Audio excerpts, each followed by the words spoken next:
Miguel and Elena knew the border was more than a line on a map. It was a battleground controlled by unseen forces. As Miguel climbed the ranks of a ruthless cartel, and Elena risked everything as an undercover agent, their lives became entwined in a deadly game of smuggling, betrayal, and survival. What started as a simple route turned into a nightmare that would shake the borderlands to their core. The border between two nations stretched for hundreds of miles. A harsh landscape of deserts, mountains, and sparse towns. Under the relentless sun, this vast and unforgiving terrain became a battleground between law enforcement and shadowy figures operating in secrecy. Every time authorities dismantled one operation or arrested a few members, another route would emerge, seemingly out of nowhere. Many lived in fear, knowing that speaking out could bring deadly consequences. Jurisdictional challenges, political pressure, and corruption slowed investigations. Yet a handful of dedicated agents worked tirelessly, piecing together intelligence, following leads, and trying to anticipate the cartel's next move. Their work was dangerous and exhausting, often met with frustration, as the cartel seemed always one step ahead. Others, desperate for work and survival, became unwitting cogs in the cartel's machine, transporting drugs or providing safe passage without fully understanding the dangers. Slowly, he began to assemble a network, recruiting individuals who shared his vision or could be manipulated to serve his cause. His charm masked a cold calculation, and his reputation for swift, brutal retribution silenced doubts. He understood early on that power wasn't just about muscle, but also about influence corrupting officials, buying protection, and infiltrating rival groups. He invested in technology, using encrypted communications and surveillance to monitor threats. He understood the importance of optics, occasionally presenting himself as a community benefactor to gain local support and discourage informants. His ability to balance terror with strategy kept his organization intact even under intense pressure. Couriers carried drugs across remote paths, while others used sophisticated vehicles with hidden compartments. He took advantage of gaps left by law enforcement and rival cartels weakened by infighting. Strategic alliances allowed him to expand territory and secure key smuggling corridors. His empire stretched beyond the borderlands into cities where demand for narcotics was high and competition fierce. Each new success increased his wealth and reach, making him a formidable figure in the underworld. Drones and tunnels were also part of the evolving tactics, pushing the boundaries of what seemed possible. Rival factions attempted to undermine him through violence and sabotage. Some close associates betrayed him, hoping to claim power for themselves. These betrayals hardened him, fueling paranoia and prompting him to surround himself only with those he deemed absolutely loyal. Trust became a luxury he could not afford, and suspicion permeated every interaction. The cartel's ability to adapt was staggering, fueled by vast resources and deep connections. They bribed officials, bought off informants, and deployed violence against anyone who threatened their dominance. Here, the line between two countries blurred not only on maps, but in the hidden networks weaving across it, a web of smuggling routes carrying illicit goods far beyond what anyone could imagine. The cartel's grip on the region was strong, their presence felt in every town, every checkpoint, every shadowy corner. But beneath their control lay secrets and vulnerabilities. Secrets that would eventually unravel and expose the dark truth behind the smuggling routes. This hidden world was about to face a reckoning, one that would change everything. The cartel controlled not just the routes, but the people who moved through them: smugglers, drivers, lookouts, and corrupt officials. Poverty shaped his early years, teaching him that survival required cunning and ruthlessness. As a young boy, he quickly learned the rules of the streets. Trust was scarce. Loyalty was bought with favors, and weakness was exploited without mercy. His initial crimes were petty stealing, hustling, and running errands for local gangs, but these acts laid the foundation for something far more dangerous. Their power extended beyond the physical border, reaching into urban centers where their drugs flooded the streets. This cartel was not just a criminal enterprise, it was a shadow government in the borderlands, commanding loyalty through fear and the promise of wealth. These routes were not simple trails, but carefully guarded passages known only to a select few. The smugglers who navigated them were experts in evasion, blending into the environment and using every natural feature to their advantage. From rugged mountain paths to dry riverbeds, these secret highways allowed contraband to cross borders under the cover of darkness or in plain Site disguised as legitimate cargo, the terrain's isolation and complexity made it nearly impossible for border patrols to monitor every inch effectively.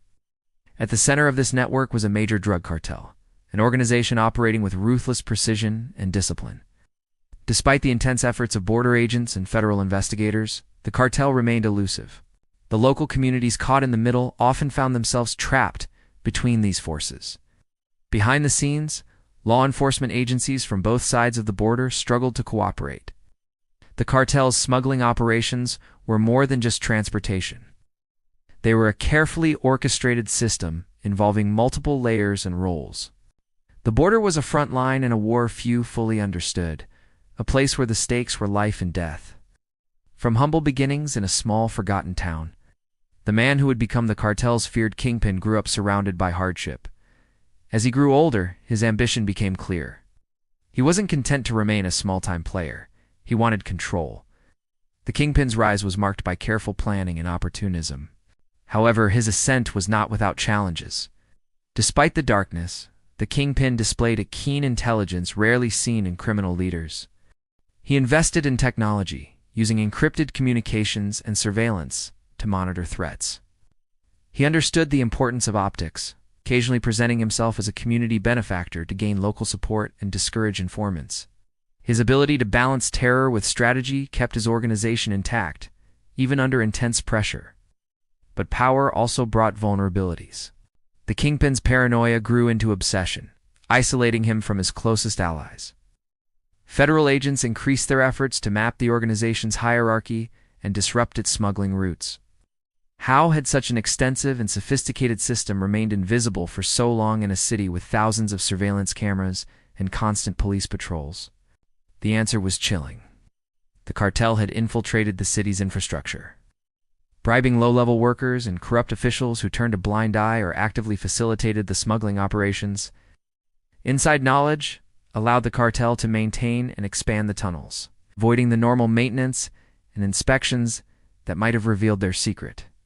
As news of the tunnel's discovery leaked through informants, the smugglers adapted by creating new routes, including secret passageways, through neighboring sewer systems, and even experimenting with drones to ferry smaller loads across checkpoints. The rapid evolution of their tactics highlighted their resourcefulness and the immense resources at their disposal. It demonstrated that the border was no longer the only battleground. The war against the cartel had moved into cities, into the very infrastructure meant to serve the public. The challenge for law enforcement was daunting: how to fight an enemy embedded so deeply in the fabric of urban life. The Kingpin's efforts to evade capture became increasingly desperate, pushing him to take greater risks and make alliances with even more dangerous players. The cartel's resilience and adaptability meant that for every route closed, another opened. The battle was evolving, becoming more complex and dangerous. The city's shadows held secrets, and the cartel's grip tightened, showing that the fight against drug trafficking was far from over. Smugglers used modified vehicles designed to fit through narrow tunnels, and the drugs were hidden in waterproof containers to survive the damp environment underground. Pressure from law enforcement had intensified, and trust within the organization began to unravel. He had witnessed the brutal punishments meted out to those suspected of disloyalty, and the increasing instability within the leadership had left him vulnerable. For months, his cooperation helped investigators piece together critical details about the cartel's structure, smuggling routes, and corrupt officials. His insights opened doors previously thought impenetrable and provided the missing links that authorities needed to plan strategic operations. Recognizing the dangers on all sides, he secretly approached law enforcement, offering valuable information in exchange for protection. The Kingpin's growing paranoia turned allies into suspects, and fear spread like wildfire. Amid this tension, one of the cartel's highest-ranking lieutenants found himself at a crossroads. Disillusioned by the violence and betrayal, and fearing for his own survival, he made a decision that would alter the course of the cartel's fate. Task forces combined city police, federal agents, and border patrol officers in an attempt to map every inch of the tunnels and identify key players in the operation. This collaboration marked a turning point in the investigation, shifting the balance slightly in favor of those fighting the cartel. Communications were managed with encrypted radios, and lookout posts were set at key junctions to warn of approaching threats. The cartel's ability to blend old infrastructure with cutting-edge technology made the route nearly impenetrable. Though a few whispered rumors of strange noises and unusual activity late at night, the fear that the cartel's reach extended into their communities added a layer of tension that authorities struggled to address. They faced the difficult task of protecting citizens without exposing them to retaliation from the cartel. Each decision tightened the noose around him, yet his empire remained resilient. Small mistakes became triggers for violent purges, weakening the cartel's internal structure. His relentless pursuit of control created enemies within, as fear turned once loyal members into potential threats. For years, this hidden corridor had eluded detection, expertly concealed within the city's forgotten underground. Abandoned subway tunnels, old drainage systems, and maintenance shafts formed a maze that only the cartel dared to navigate. This network became a critical artery for moving drugs from one side of the border to the other without drawing attention. These internal fractures created openings for law enforcement, who had long sought a way to exploit them. As the cartel expanded, so did the scrutiny from authorities. The story of the Kingpin was one of ambition, cruelty, and survival. From the margins of society to the pinnacle of criminal power, he built a network that shaped the borderland's dark underworld. But his rise planted the seeds of his downfall, a dangerous game where every move could be the last. The fragile balance between loyalty and betrayal was about to tip. And the empire he created faced threats from within and without, threatening to unravel everything he had fought to build. In the heart of a bustling city, far from the desolate borderlands, a secret smuggling route operated right beneath the feet of unsuspecting citizens. The discovery of this underground route stunned investigators. This route was more than just a passage. It was a fortress of innovation. Law enforcement agencies realized that to dismantle this network, they needed unprecedented cooperation and intelligence sharing across departments and borders. The cartel, however, was quick to respond. Locals living near some of the tunnel entrances remained unaware of the danger beneath their feet. This underground network was a game-changer, representing a shift in how smuggling operations were conducted. The uncovering of the secret smuggling route was a breakthrough, but it was only the beginning. Inside the cartel's ranks, a dangerous shift was underway. His lieutenant had been with the organization for years, deeply involved in coordinating smuggling operations and managing the cartel's complex network of contacts.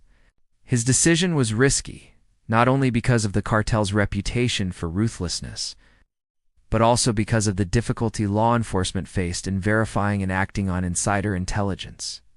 For months, his cooperation helped investigators piece together critical details about the cartel's structure, smuggling routes, and corrupt officials. His insights opened doors previously thought impenetrable and provided the missing links that authorities needed to plan strategic operations. However, the act of betrayal did not remain secret for long. The cartel's network of spies and informants was extensive, and whispers of the lieutenant's defection quickly spread. The cartel's tight grip began to loosen as mistrust spread among members. Some questioned their leaders. Others sought their own escape.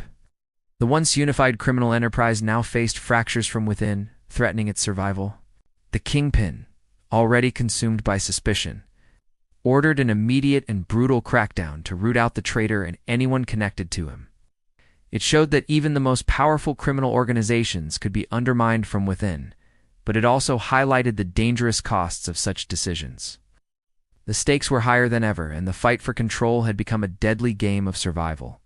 He used fear and violence to maintain order, punishing perceived disloyalty with swift brutality. Communications equipment, encrypted devices, and documents revealing intricate details of smuggling routes and corrupt officials were also confiscated.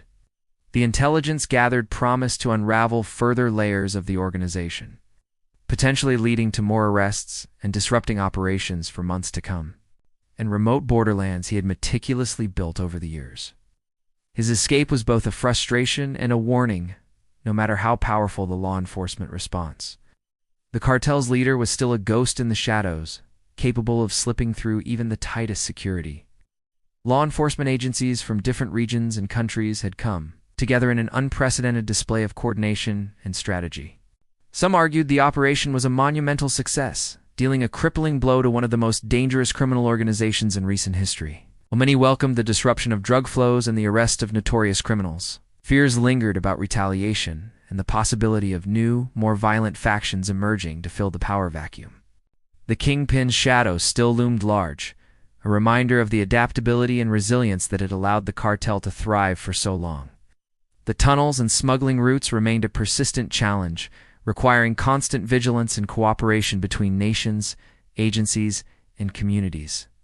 Local law enforcement increased patrols and community engagement to prevent chaos, but the situation remained fragile. Others warned that, as long as the smuggling routes remained and demand for narcotics persisted, the Kingpin's absence would only delay the cartel's resurgence. Their testimonies exposed the cartel's internal workings, corrupt alliances, and plans for future shipments. These breakthroughs underscored the value of the informant's earlier betrayal and the painstaking work of the task forces involved. Months of intelligence gathering, surveillance, and planning culminated in a synchronized assault aimed at dismantling the cartel's core infrastructure and capturing its most dangerous members. As long as the complex web of drug trafficking endured, the battle would continue, demanding new tactics, unwavering determination, and the hope that one day the shadows might finally be lifted from the borderlands. But his increasingly erratic decisions further alienated key lieutenants and operatives, weakening the cartel's operational effectiveness. Armed units moved swiftly and silently, surrounding key sites and cutting off escape routes. The element of surprise was essential, as the cartel's enforcers were notorious for their rapid and violent responses. In some locations, agents encountered fierce resistance, resulting in tense standoffs and intense firefights. But despite the chaos, the law enforcement teams maintained discipline and focus, determined to deliver a decisive blow. This purge shook the cartel to its core, leaving a trail of violence and fear in its wake. The lieutenant became a target, forced to live in constant hiding, moving from safe house to safe house under the protection of law enforcement. His cooperation became a double-edged sword. While it empowered the authorities, it also put his life in grave danger. The risk was immense, and the consequences of failure were deadly. The internal chaos triggered by the betrayal exposed vulnerabilities that law enforcement had long sought. The combination of external threats and internal betrayal set the stage for a critical turning point. The cartel was no longer the monolithic force it once was. It had become vulnerable, exposed by its own mistrust and the courage of one man willing to risk everything to bring it down. Despite the turmoil, the Kingpin refused to relinquish control. This internal strife coincided with increased pressure from ongoing law enforcement investigations and raids. The lieutenant's betrayal and the ensuing chaos marked a new chapter in the battle against the cartel. In the early hours before dawn, a carefully orchestrated operation unfolded across multiple locations tied to the cartel's sprawling network. The operation targeted a series of safe houses, warehouses, border checkpoints, and transportation hubs known to be critical for smuggling activities. During the raids, vast quantities of narcotics, weapons, and cash were seized, striking a significant financial and logistical blow to the cartel. Among the arrested were several high-ranking lieutenants, whose cooperation with investigators marked a turning point in the campaign against the cartel. However, the Kingpin himself remained elusive. Despite the net closing in on his empire, he managed to vanish into the vast network of tunnels, safe houses. The failure to capture the Kingpin sparked intense debates among authorities and policymakers. For the communities affected by the cartel's violence and influence, the raids brought a mixture of relief and uncertainty. The story ended with a sobering truth. The war against the cartel was far from over. The final sting was a milestone of victory marked by sacrifice, courage, and strategy. But it was also a call to action. As long as the complex web of drug trafficking endured, the battle would continue, demanding new tactics, unwavering determination, and the hope that one day the shadows might finally be lifted from the borderlands.